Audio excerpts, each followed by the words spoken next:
नई स्कूटी अपनी तरफ से फ्री गिफ्ट देने का काम करेगी।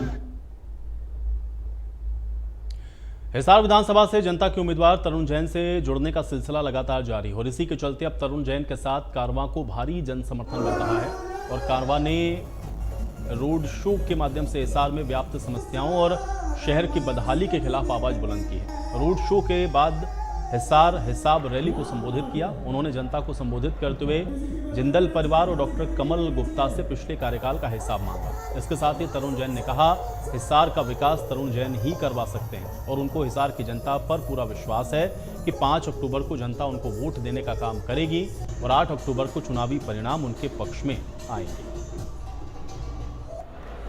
आप लोगों को पता है, हमने इस रैली का नाम रखा है हिसार हिसाब रैली और उसके बाद लिखा है हमारा संघर्ष आपका साथ मिलकर बदलेंगे हिसार के हालात। आप इन लाइनों को ध्यान से पढ़े और ध्यान से समझे। इन लाइनों का मतलब क्या है, इन लाइनों की कहानी क्या है 20 साल की। आप लोगों को सोचना पड़ेगा, आप लोगों को थोड़ा सा अपने दिमाग पे जोर डालना पड़ेगा।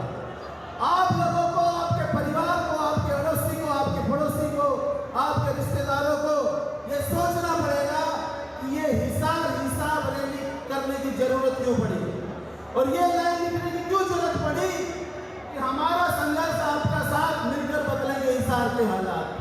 क्योंकि पिछले 20 सालों की अगर मैं बात आप लोगों से करूं तो 20 साल पहले साधु जिंदल यहाँ से विधायक बनी, 10 साल लगातार वो मंत्री रही, निकाय मंत्री रही।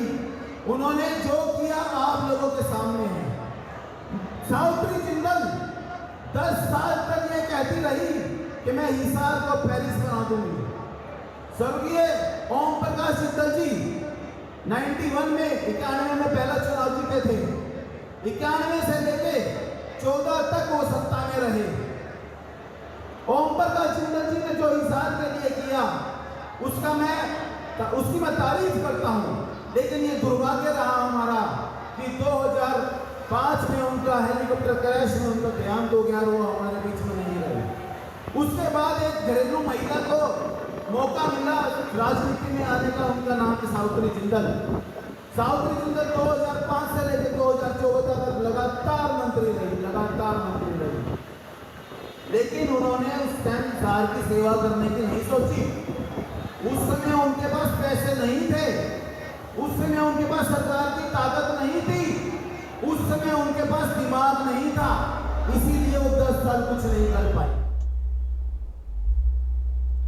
सोनीपत में भाजपा प्रत्याशी निखिल मदान के रोड शो में हरियाणा के कार्यवाहक मुख्यमंत्री नायब सैनी सोनीपत पहुंचे, जहां पर